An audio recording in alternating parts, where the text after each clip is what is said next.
বাইরে থেকে এসেই প্রথম কাজ হয় সমস্ত জিনিস এনে ডাইনিং টেবিলে জড়ো করা। এটা যেন আমাদের বাড়ির একটা রীতি হয়ে দাঁড়িয়েছে। কি আপনাদের ক্ষেত্রেও কি তাই হয়? হলে কমেন্টে অবশ্যই লিখে জানাবেন। আমাদের গৃহিণীদের বাড়িঘর গোছানোটা একটা স্বপ্ন বলতে পারেন।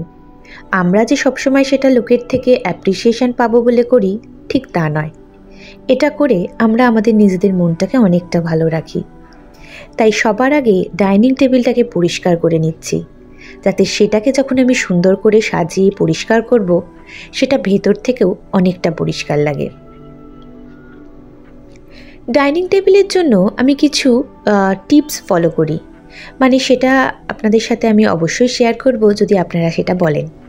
তো আমি এখানে প্রথমে একটা কভার পেতে নিচ্ছি, কিন্তু এই কভারটাও আমার 0 কস্টে। কিভাবে আমি আমার ডাইনিং টেবিলকে সুন্দর সুন্দর কভার দিয়ে খুব কম খরচায় সাজিয়ে ফেলতে পারি, সেই নিয়ে একটা ভিডিও খুব শীঘ্রই আমার চ্যানেলে আসতে চলেছে।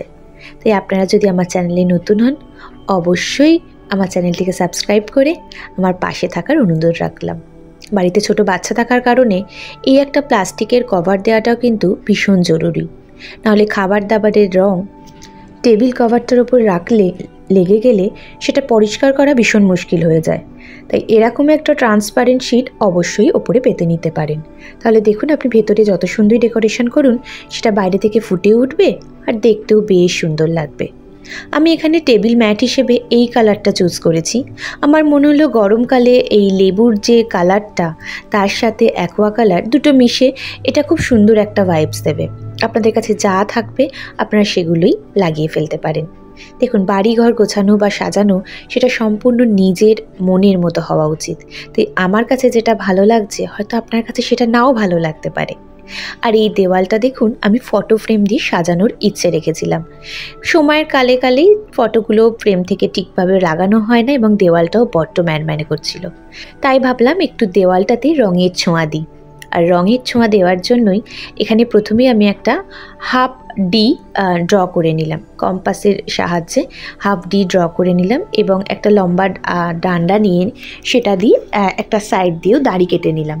মানে আমি এখানে হাফ সার্কেল করে একটু কালার করব, যাতে এই দেওয়ালটা ঘরের মধ্যে সব থেকে আকর্ষণীয় হয়ে ওঠে। দেখুন, খাবার জায়গা পরিষ্কার করা মানে শুধুই যে ডাইনিং টেবিলটাকে পরিষ্কার করে সাজিয়ে রাখা তা কিন্তু নয়। ফ্রিজের ওপরটাকেও আমাদের সবসময় পরিষ্কার রাখা উচিত। আমি অনেক দিন যাবৎ ফ্রিজের ওপরটাকে ভালো করে পরিষ্কার করিনি, আর তার কারণবশত ফ্রিজের ওপরটা ভীষণ নোংরা হয়েছে। তাই যে কোনো ইলেকট্রনিক্স জিনিসকে মেনটেন করার জন্য সেটাকে পরিষ্কার করা এবং সময় সময় তার ডিপ ক্লিন করাটা ভীষণ পরিমাণে জরুরি। তাই ওপরে থাকা সমস্ত ধুলো ঝেড়ে কলিং দিয়ে ভালো করে পরিষ্কার করে নিলাম। আর হ্যাঁ, ফ্রিজের সুইচটা কিন্তু অবশ্যই এসব পরিষ্কারের সময় বন্ধ রেখে দেবেন। এর ওপরে আমার কাছে থাকা একটা ওয়ালপেপার এইভাবেই জাস্ট বিছিয়ে নিলাম, জাস্ট ওপরে ডাইরেক্ট ধুলোটা না পড়ে, এটুকুই চেষ্টা আর কি। আসলে কি বলুন তো, আমার যেটা মনে হয় যে আমরা যারা সারাদিন বাড়িতে থাকি, একঘেয়ে দিনের মধ্যে থাকি, একই দেওয়াল একই ঘর দেখি, তারা যদি একটু নানান সময় নানান রকম পরিবর্তন দেখতে পাই, তাহলে আমাদেরও যেমন মনটা ভালো লাগবে, ঠিক তেমনভাবে বাড়ির মধ্যেও একটা নতুনত্ব আসবে। আর দেখুন, এই সাদা রঙের সাথে নর্মাল দুটো হলুদ আর নীল কালার মিশিয়ে নিয়ে একটা খুব সুন্দর হালকা গ্রিন কালার এসছে। আর এই গ্রিন কালারটাকেই আমি দেওয়ালের যে আর্চ শেপ করে কালার করে এঁকেছিলাম তার উপর জাস্ট হালকা হাতে বুলিয়ে দেবো। এর জন্য আপনাকে খুব পটিয়সী হতে হবে বা খুব সুন্দরভাবে কালার জানতে হবে তা কিন্তু একদম না। আপনি আপনার নিজের মনের ইচ্ছেগুলো, নিজের মনের ভাবনাগুলোকেই জাস্ট তুলির মাধ্যমে দেওয়ালে ভালো মতো করে ফুটিয়ে তুলতে পারেন। আপনার মনের ভালোবাসা এবং করার ইচ্ছা এর সুন্দরতাকে প্রচুর পরিমাণে বাড়িয়ে দেবে। কিছু সাবধানতার কথা আমি অবশ্যই বলবো। আপনি অবশ্যই মাথায় তেল মেখেই কাজটা করবেন এবং নিজের হাতকে খুব সাবধানে রাখবেন। যতই হোক, কেমিক্যাল যদি গায়ে পড়ে বা মাথায় পড়ে সেগুলো উঠতে অনেক সমস্যা হয়, তো নিজের সাবধানতাটা অবশ্যই বজায় রাখবেন। আর সাথে একটা কোনো ন্যাকড়া রেখে দেবেন বা কাপড় রেখে দেবেন, যাতে হাতে লেগে গেলে বা কোথাও লেগে গেলে সেটা সঙ্গে সঙ্গে মুছে ফেলতে পারেন।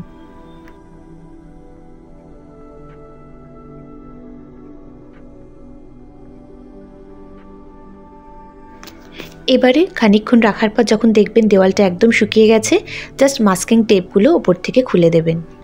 আর এর মধ্যেই আমি কয়েকটা ছবি লাগাবো বলে কয়েকটা পেরেক পুঁতে নিচ্ছি।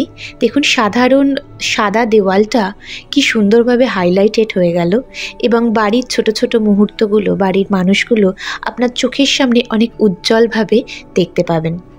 এরকম ছোট ছোট পরিবর্তন কিন্তু আপনার সাধারণ বাড়িটাকেও অনেক সুন্দরভাবে, অনেক কম খরচায় খুব সুন্দরভাবে সাজিয়ে তুলতে পারেন।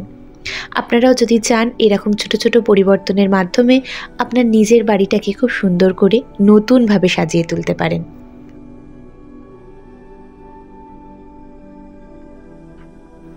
চলুন এবার তাহলে একটু ডাইনিং টেবিলটাকে সাজিয়ে নিই। খাওয়া দাওয়া হচ্ছে এমন একটা বিষয় যেটার মাধ্যমে আপনি আমার সকল বাড়ির মেম্বারদের মনে জায়গা করে নিতে পারেন। তাই খাওয়ার জায়গাটাকে সুন্দর করে পরিবেশন করা বা সাজিয়ে রাখাটা সমস্ত গৃহিণীর কাছেই একটা স্বপ্ন বলতে পারেন। তাই আমিও এই জায়গাটাকে খুব সুন্দরভাবে পরিচ্ছন্ন রাখতে চাই। হয়তো অনেক বেশি জিনিস দিয়ে সাজালে সেটা দেখতে অনেক আর্টিস্টিক লাগবে, কিন্তু রেগুলারের জীবনে এত আর্টিস্টিকতাটা ঠিক মেনটেন করা যায় না। তাই খুব সাধারণ এবং প্রয়োজনীয় জিনিস দিয়েই আমি আমার ডাইনিং টেবিলটাকে সাজিয়ে রাখলাম, যেটাকে আমি অনেক দিন পর্যন্ত মেনটেন করতে পারবো এবং সকলের সাথে সেটা শেয়ার করে নিতে পারবো। আসলে বাড়িতে বাচ্চা থাকলে অনেক কিছু ইচ্ছা থাকলেও করা যায় না, কারণ তাদের ছোটোবেলাটা হয়তো আমাদের এই সাজানোর চক্করে ঠিকভাবে তারা বিকশিত করতে পারবে না। এই বিষয়ে আপনার কি মত অবশ্যই আমাকে কমেন্ট করে জানাবেন। আর আমার এই ছোট্টখাট্ট ডাইনিং টেবিল ডেকোরেশনটা আপনাদের কেমন লাগলো সেটা কমেন্টে লিখে জানাতে একদম ভুলবেন না। চলুন তাহলে দেখা যাক কিছু সাধারণ পরিবর্তনের মাধ্যমেই আমি আমার এই ছোট্ট জায়গাটার কত বড় একটা পরিবর্তন করলাম।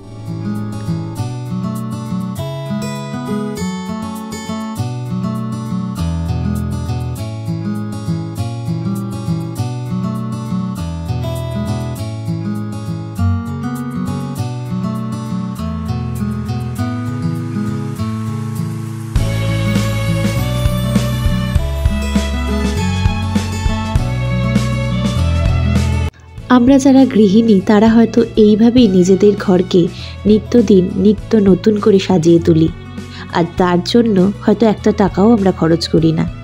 শুধুমাত্র মনের ভালোবাসা আর নতুন করে দেখার ইচ্ছেই আমাদের এই নতুনত্বকে প্রত্যেক দিন জাগিয়ে তোলে। আজকের মতো এটুকুই। আশা করি আপনাদের এই ভিডিওটা ভালো লেগে থাকবে। যদি ভালো লাগে আমার পাশে থাকার অনুরোধ রাখলাম। দেখা হচ্ছে পরের একটা ভিডিও। ততক্ষণের জন্য সকলে ভালো থাকবেন, সুস্থ থাকবেন। দেখা হচ্ছে পরের একটা নতুন ভিডিও নিয়ে। টাটা।